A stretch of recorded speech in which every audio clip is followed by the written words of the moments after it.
Yeah, welcome to complex analysis module part 8. Today we will see independence of path and Cauchy-Gaussat theorem. So before that, in the part 7, I discussed how to find the contour integration or integration along a curve. And I told you that the value of the integration can be differ according to the different curves.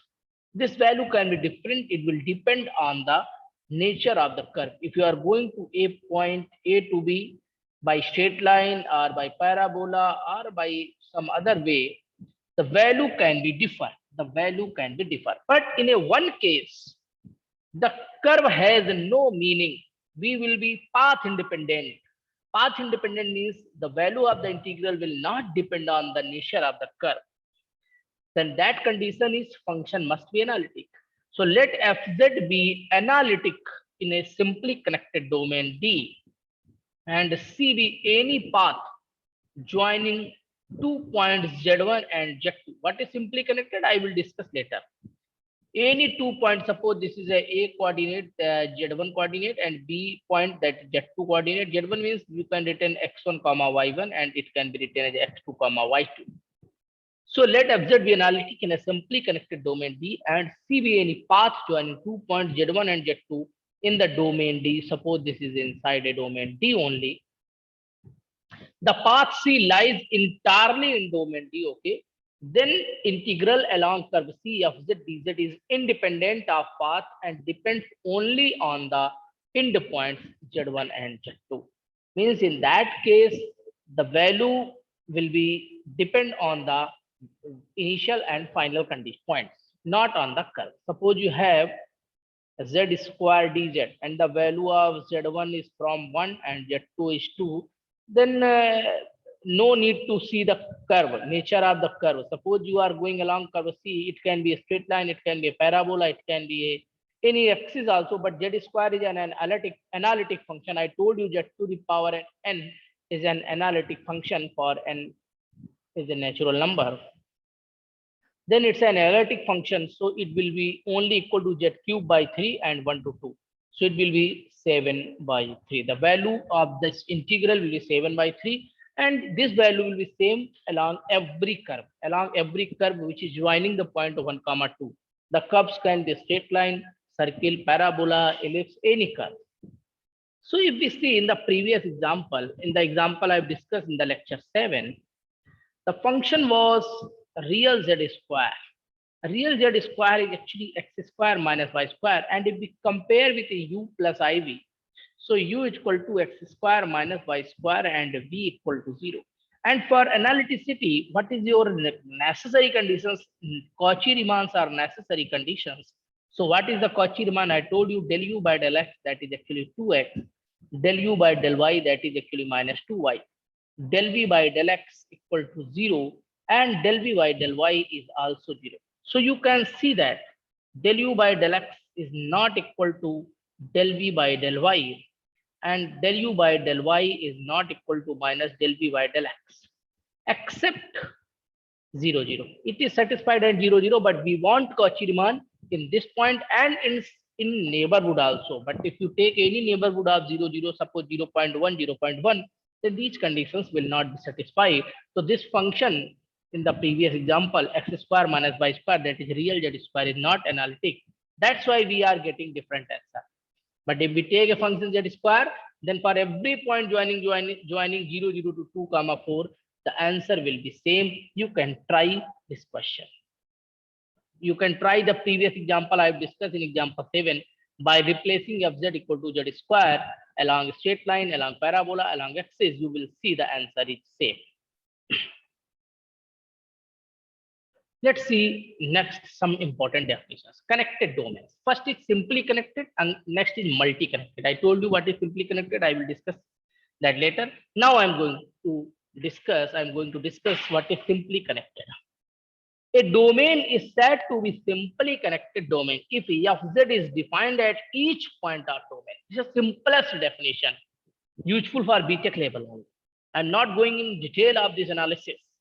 If A domain is said to be simply connected domain if fz is defined at each point of the domain. Suppose this is our domain. Domain is suppose mod z equal to 2, radius 2 circle. And if we take any of z, suppose f z equal to z square, f z equal to z over z minus 3. It is not defined at 3, but radius is 2, so 3 will be outside. So inside this function,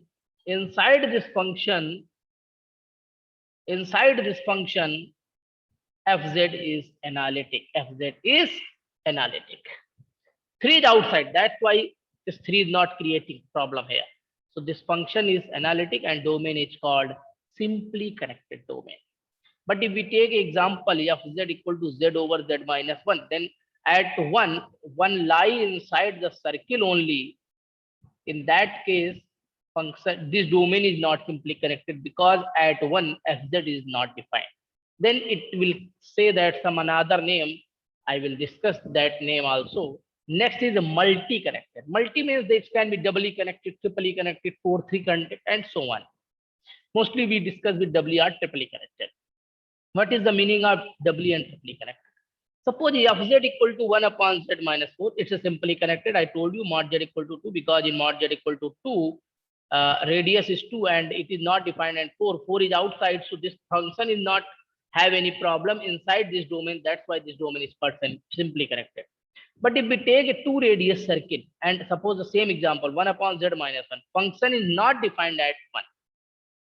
Function is not defined at 1. Then what we will do? At 1 we will make a hole. Because if it is not defined at 1 means it is not analytic, it is not differentiable at 1.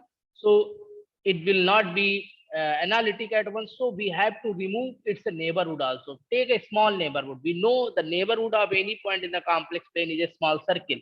So suppose this is the neighborhood and I am going to exclude this. Suppose you take a paper in the circular form and you make a hole. Then that will be a small hole, will be the small radius circle, and we will take it is outside. The direction should be same. Suppose this is C and its direction is C1. So it's not defined at 1 point, then it is called doubly connected because you can say that there are 2 circles. That's why I'm calling doubly connected. Similarly, if you have z plus 1, z minus 1, 2 radius circle, minus 2 and plus 2, it is not defined 1 and minus 1. So we have to make 2 holes. When we are making 2 holes, it is called triply connected. Firstly connected is nothing but is there. Simply connected means function is everywhere defined. Doubly connected means function is not defined at 1 point. Triply connected means function is not defined at 2 points. So this is a doubly connected domain. What is Cauchy integral theorem? That's the most important article. Let fz be analytic in a simply connected domain D. Analytic in a simply connected domain means function is defined everywhere inside the domain D. And fz just be continuous and its derivative is a continuous function. Means fz is analytic in a simply connected domain D. Simply connected domain D. Means if we take any domain, suppose this is your domain, and if you take any point, function is defined at every point in this domain, every point. And that's why it's analytic, and its derivative is continuous. F dash z is a continuous function. Means if you differentiate it, suppose new function is gz, so gz must be continuous. If this is continuous, then every integral f z dz along curve C, we take any curve inside this domain, any curve in anti-clockwise direction, along any curve, the integration of f z dz will be 0, but that curve should be simple, smooth and closed. We cannot take arc. We have to take simple, smooth and closed. Closed means initial and final points should be matched. So these are now smooth, simple and closed curve. So we have to take any curve that is simple, smooth and closed curve. Along this curve, the value of the integration will be 0.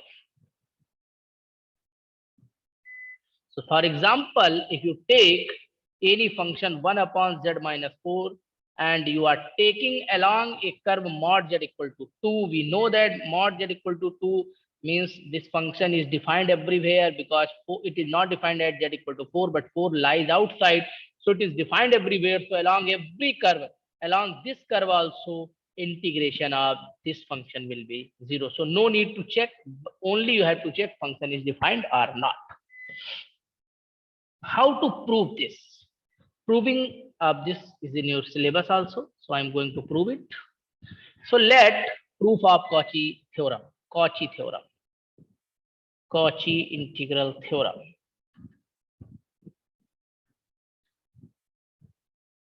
Let fz equal to u plus iv, or you can write uxy plus iota vxy. We know dz equal to dx plus I dy.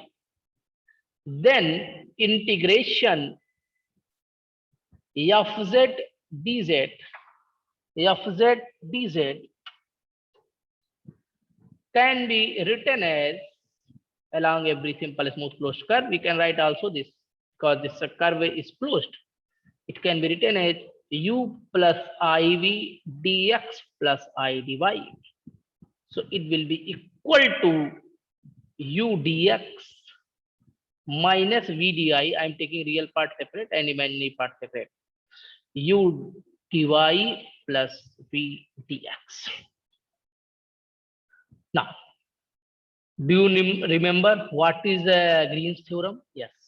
Since f z is analytic in domain D and f dash z is continuous in domain D, the real and imaginary parts uxy and vxy together with their first ordered partial derivatives are continuous in D. This is simplification. If f dash is continuous, then it's a real and imaginary parts u and v both are continuous, and its first order partial derivatives are also continuous. Therefore, we can apply Green's theorem. What is Green's theorem? Remember math first. It was m dx plus n dy is equal to double integration del n by del x minus del m by del y dx dy, provided m n and del n by del x and del m by del y are exist and continuous. This is the statement of Green's theorem. So I'm going to apply here. If you compare the first part, this integration is now equal to I1 plus I2 type, where I1 is actually u dx minus v dy. If you compare this result with this standard result, u is m and n is minus v, then it will be minus del v by del x minus del u by del y. Double integration you have to take over the region R. Suppose you are dealing along curve, closed curve C, then you have to take its region. Now this is region R actually. So firstly we are along curve C. Now we are going along region R. This is your along region R dx dy. And we know that it is given that fz is analytic. Fz is analytic means it will satisfy the Cauchy-Riemann equation. And we know the Cauchy-Riemann equation is del u by del y is equal to minus del v by del x. If you apply this result, it will be 0. It will be 0. Similarly, you can apply or I2 part also, del u by del x minus del v by del y. Again, you apply Cauchy-Riemann equation, this term is also 0. Therefore, integration along every simple smooth closed curve is 0. Next is Cauchy-Gaursat theorem. It is some simple or extended or very good condition of Cauchy theorem. It is better than Cauchy integral theorem. Result is same, but he relaxed one condition actually. Both tell let fz be analytic in a simply connected domain D, then the line integral fz dz is 0 along every simple, smooth and closed curve C contained in D. Means he relaxed the condition fz is continuous. In Cauchy asked this condition for their proofing, but Cauchy and Gaursat combined their results after some time and they proved this condition is not necessary, even though if function is only analytic in a simply connected domain D, then every line integral along curve C of z dz will be 0. The curve should be closed, smooth and simple only. The proof of this theorem is quite difficult and not in your syllabus also. Now, the next example is, can Cauchy integral theorem be applied for the following integrals? And hence evaluate these integrals. The first example is, can we apply Ez over z square plus 9 dz, and curve is mod z equal to 2. So we have to take any domain where this curve lies. So if domain is not given, we will consider this is only our domain. So domain is mod z equal to 2, means a circle of radius 2 only, radius 2. And if we compare our integral f z dz, we can see that f z equal to e to the power z over z square plus 9. So we have to see where these functions, where this function is defined or not. So this function is defined everywhere except where denominator is 0. So z square plus 9 is 0. It is 0 at plus minus 3 iota. Z square plus 9 if you take in the right hand side, and plus minus 3 iota is outside to this circle. This is your 3i, this is your minus 3i. So these points are not lying inside this circle. It means fz is analytic in the given domain. Is analytic in the given domain. Therefore, this integration will be 0, and we can apply the Cauchy integral formula. Second example is,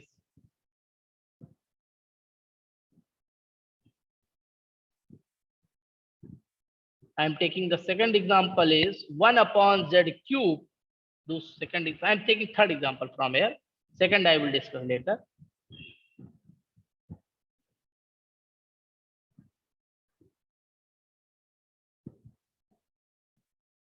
Third example is 1 over z cube minus 1 dz, where curve is a body of triangle, boundaries of triangle. This is the wrong word here, boundary,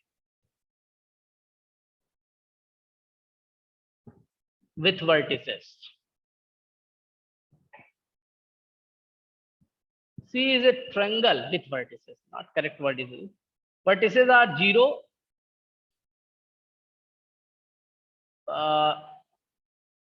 Question is not clear actually. I'm going to check it.